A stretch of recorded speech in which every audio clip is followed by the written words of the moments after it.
Hola, ¿qué tal? Soy Valentina Herrera y estas son las noticias más importantes de este viernes 24 de febrero. Comencemos con los cambios que trae el gobierno nacional en su política de la lucha contra las drogas y el narcotráfico.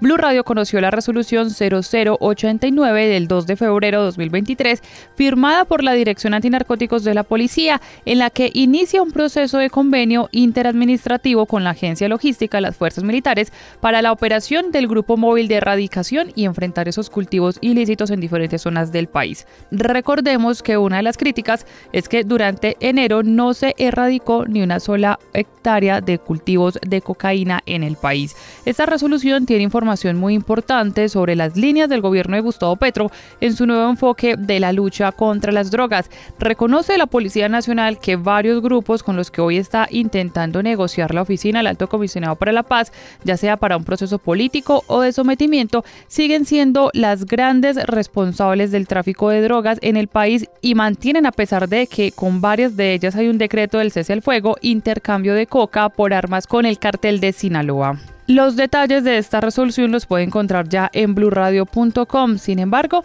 siguen las críticas desde diferentes sectores, en especial por parte del fiscal Francisco Barbosa, quien dice que la lucha contra el narcotráfico no se hace filosofando, sino que se hace capturando.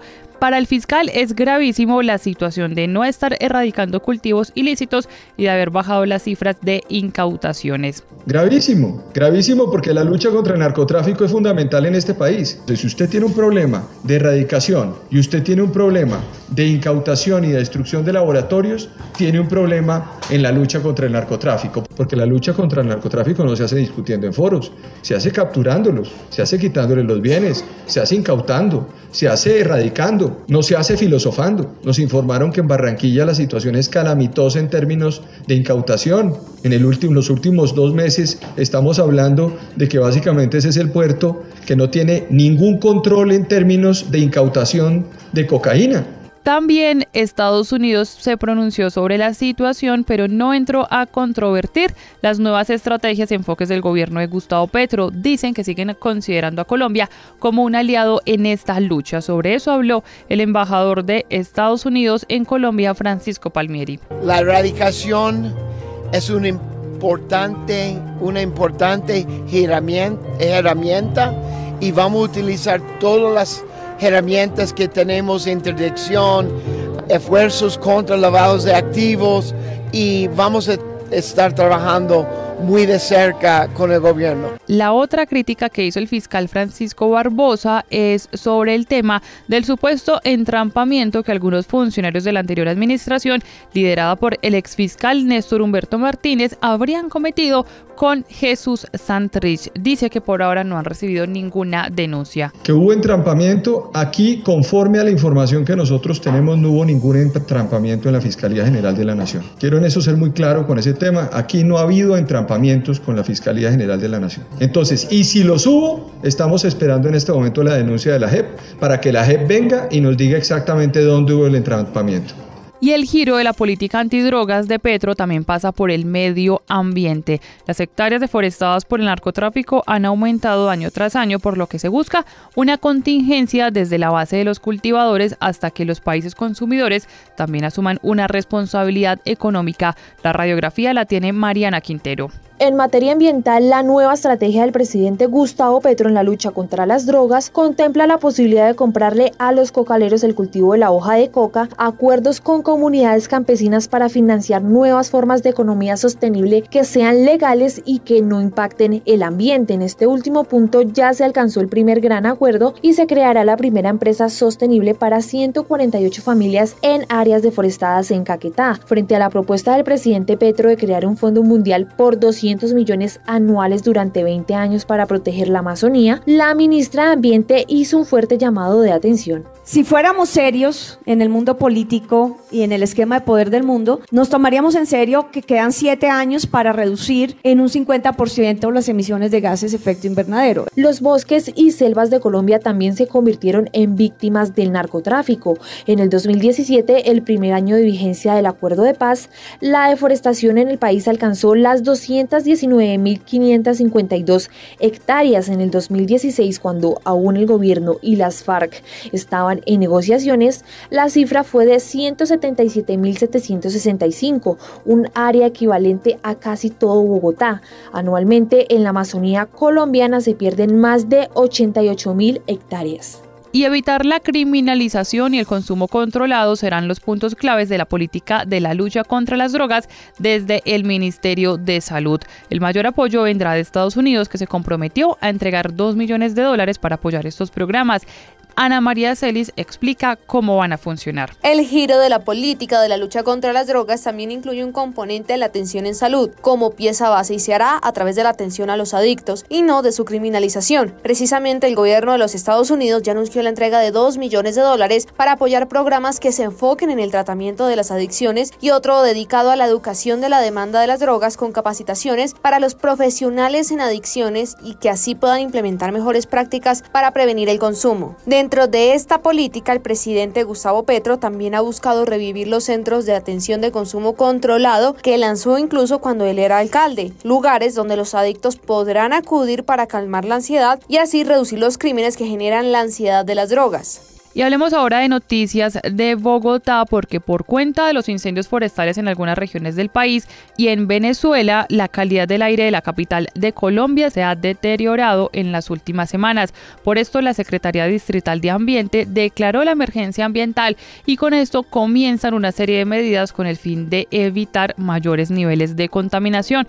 Por el momento, se han emitido varias recomendaciones para los ciudadanos que puedan aportar de manera voluntaria. Vamos a invitar a que no realicen actividad física temprano en la mañana. Vamos a mantener la ciclovía el domingo, particularmente en el suroccidente, en las zonas de más alta concentración. Las personas pueden decidir usar dentro y fuera del transporte público tapabocas. Además de eso, vamos a estar invitando y trabajando con los gremios desde la Secretaría de Desarrollo Económico para recoger aquellas medidas voluntarias que nos permitan evitar la declaratoria de medidas restrictivas obligatorias. Y el Ministerio de Transporte confirmó que a mediados de marzo la Aeronáutica Civil daría la decisión de la integración entre Viva y Avianca. Ante el agravamiento de la crisis financiera de esta empresa, aseguró que tienen planes con el fin de no afectar a los usuarios. Óscar Torres tiene los detalles de esos planes presentados por el ministro de Transporte. Y es que la aerolínea ha asegurado que tiene problemas financieros que la llevan a que la mejor salida sea la fusión entre una compañía más grande que logre salvarla de la crisis financiera y económica que vive, por lo que el ministro aseguró que tienen plan A, C y B para que no se vean afectados los usuarios y tampoco los trabajadores de esa aerolínea. Tema de Viva y Avianca en la integración, el director de la aeronáutica fijó unos términos con base en la ley que deben estar hacia mediados de marzo resueltos.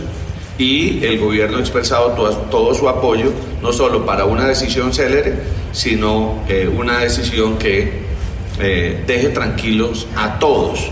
Además, dice sobre las rutas que se han terminado por la situación que atraviesa Viva, que se están complementando con la apertura de otras en aerolíneas que también operan en esos destinos. Vamos a las regiones porque hay preocupación entre las autoridades en Medellín, donde solo este año han reportado 41 casos de hurto con escopolamina. Es decir, que cada día por medio se está presentando una situación de estas. El agravante es que las víctimas no denuncian porque no encuentran una respuesta oportuna. Julián Vázquez desde Medellín conoció una de esas historias. A Elizabeth Reyes la vida le cambió tras recibir una llamada el 24 de septiembre de 2022 donde le informaban que su esposo Jairo Alexander Tauta, de 35 años, había sido encontrado muerto en vía pública del sector de la 70 donde se encontraba la noche anterior con unos amigos. Cuenta Elizabeth que el dictamen preliminar de medicina legal indicaba que su esposo habría muerto tras haberse hiperventilado, es decir, por causas naturales. Sin embargo, para ella fue muy extraño que haya sido encontrado en vía pública y que no llevara consigo sus pertenencias. Por eso pidió realizarle una nueva prueba que concluyó con que efectivamente a su esposo le suministraron benzodiazepinas. Lo último que se hizo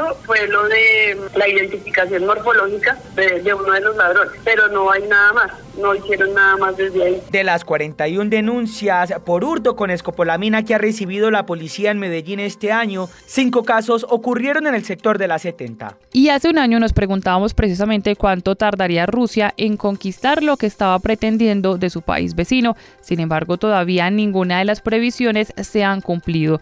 La historia, la cronología la tiene Enrique Rodríguez. Hace un año todo parecía indicar que Rusia, siendo el poseedor del segundo mejor ejército del mundo, iba a darse un paseo militar por Ucrania. Sin embargo, cuando comenzó esa invasión, Vladimir Putin se esforzó en denominar a lo que estaba poniendo en marcha como Operación Especial de Ucrania, una retórica esquiva con la palabra guerra, que es exactamente lo que ha sucedido. Rusia calculaba que en 3 semanas habría tomado el control de buena parte de Ucrania, incluida la capital, Kiev, pero para esas fechas 2 cosas estaban ya claras. La primera, que Ucrania estaba dispuesta a resistir, y la otra, que el ejército ruso no era más que un cascarón vacío, incapaz de alimentar a sus soldados y repostar sus carros de combate. De lo que no cabe duda alguna es que el actor principal de esta guerra ha sido Volodymyr Zelensky, el antiguo comediante convertido hoy en la cara visible de la lucha contra la invasión. A pesar de las bombas, no ha dejado de dar discursos al aire libre. Ha viajado a Washington y las principales capitales europeas, y en ningún momento ha cejado en su empeño de recolectar ayuda internacional, principalmente de carácter militar, con un éxito más que notable. Я поговорив з Байденом, Джонсоном, Шарлем Мішелем, Дудою, Наусєдою. Si la dimensión de un año de guerra se mide en las cifras, tal vez la de los refugiados sea la más elocuente. Más de 8 millones procedentes de Ucrania se han desplazado por el continente europeo y 17.600.000 ucranianos necesitan asistencia humanitaria en su propio territorio. La cifra de muertos es imposible de conocer. Rusia reconoce 5.000 fallecidos entre sus filas y Ucrania afirma que son 140.000. Así que más allá de esos guarismos, esta guerra deja a Ucrania como un país arrasado. De lo que no hay ninguna duda es que Ucrania no se ha rendido, ni lo hará, por alto que sea el precio a pagar. Y también en esta conmemoración, Estados Unidos desde muy temprano anunció una nueva ronda de sanciones y de recursos para la asistencia militar a Ucrania, medidas que están siendo tomadas en coordinación con el G7. Desde Washington, Juan Camilo Merlano. Sanciones y más respaldo militar. Así conmemora un año de resistencia por parte de Ucrania, Estados Unidos, que en coordinación con sus aliados del G7 está reafirmando una ofensiva económica en contra del Kremlin.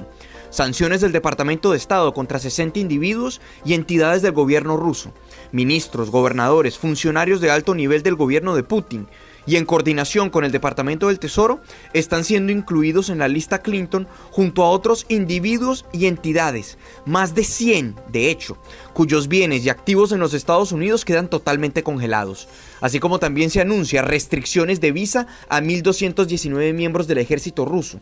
Pero además, Estados Unidos impuso aranceles del 70% a las importaciones de metal, minerales y productos químicos, así como también restricciones a las exportaciones, evitando que empresas rusas puedan acceder a semiconductores fabricados por Estados Unidos. En el campo militar, la ayuda por parte de Estados Unidos ya supera los $32.000 millones. Hoy están anunciando $2.500 millones en drones, baterías antiaéreas, municiones y demás. Hoy el secretario de Estado, Antony Blinken, reiteró ante el Consejo de Seguridad de la ONU su rechazo a este primer año de invasión rusa. Russia has killed tens of thousands of Ukrainian men, women and children, uprooted more than 13 million people from their homes, destroyed more than half of the country's energy grid, bombed more than 700 hospitals. Rusia ha matado a decenas de miles de hombres, mujeres y niños ucranianos, ha desplazado a más de 13 millones de personas de sus hogares, ha destruido más de la mitad de la red de energía del país, ha bombardeado más de 700 hospitales, 2.600 escuelas y ha secuestrado al menos a 6.000 niños, aseguró Blinken. La reunión de Biden con el G7 y el presidente Zelensky fue virtual y se extendió por poco más de una hora. Y en Colombia, el coletazo de la guerra entre Rusia y Ucrania también se ha sentido, en especial en los productos que se importan desde esos países. Los precios del maíz o el trigo son los que más han subido y lo que afecta, por ejemplo, el precio del pan, mientras que la industria petrolera ha encontrado cierto beneficio. Los detalles con Felipe García. Colombia, por supuesto, ha salido muy afectada por la guerra entre Rusia y Ucrania, pero no directamente, sino por el coletazo económico. Productos como los cereales, el maíz, el trigo, la cebada, los aceites y, muy importante, los fertilizantes suben y suben de precio como consecuencia de que nosotros acá importamos grandes cantidades de esos productos. Sobre esto nos habló el presidente de Analdex, Javier Díaz. El tema básicamente está por ese lado, tanto la afectación en logística como la afectación en precios. El tema de alimentos, maíz, trigo, aceite de girasol, que todo eso se produce. Productos de fundición, hierro y acero también han subido de precio. En contraste, la industria petrolera ha visto beneficios porque en Colombia aumentaron las exportaciones de crudo y por ende los ingresos, teniendo en cuenta la disparada en el precio el año pasado. Flover Rodríguez es director ejecutivo de la Asociación Colombiana de Geólogos y Geofísicos del Petróleo. Por supuesto, esto impacta a Colombia en términos de la mejora en la entrada de divisas por la exportación, pero también digamos que tiene un efecto que genera incertidumbre en virtud de que en la medida en que la crisis aumente o disminuya, pues puede tener un impacto en los precios de los commodities. Y eso pues también hace que, por supuesto, las importaciones que realiza el país se vean afectadas y por ende el encarecimiento de los bienes y servicios. Y escuche esta cifra del DANE. En diciembre de 2022 las importaciones desde Rusia fueron por 29 millones de dólares y presentaron una disminución del 60,2% si se compara con el mismo mes del 2021. Y cerramos con la información deportiva del día y tiene que ver con Linda Caicedo. Oficialmente llegó a ser parte del Real Madrid en España y ya dio sus primeras declaraciones. ¿Qué fue lo que dijo Juan Camilo Vargas? Por fin escuchamos a Linda Caicedo Alegría, la joven atacante colombiana, luego de firmar con el Real Madrid de España. Llegó después de los rumores que la acercaban al Barcelona o al Chelsea. Eso fue lo primero que dijo. ¿Por qué se sedujo por el proyecto Real Madrid? La idea que tenían, el proyecto, las jugadoras que tienen y todo lo que quieren lograr. Entonces, que obviamente me tengan en cuenta en todo eso, fue mucha alegría y de mucho orgullo. Como te digo, espero ponerlos orgullosos y que todo esto valga la pena. El año pasado fue la mejor jugadora de la Copa América de mayores. Llegó a octavos de final en un Mundial Sub-20 y a una final en el Mundial Sub-17. Según ella, ese paso por la tricolor la llevó hoy a estar en el equipo de sus sueños. El año pasado fue algo increíble. Las 3 selecciones, Sub-17, Sub-20 y mayores. Y bueno, como te digo, todo eso también me llevó hoy por hoy a estar acá en el Real Madrid. El equipo femenino del Real Madrid no tiene más de 3 años. Es un proyecto que, como Linda, mira hacia el futuro. Toda esta información la pueden encontrar en blurradio.com. También nos leemos en @blurradioco. No olviden activar las notificaciones. Les habló Valentina Herrera.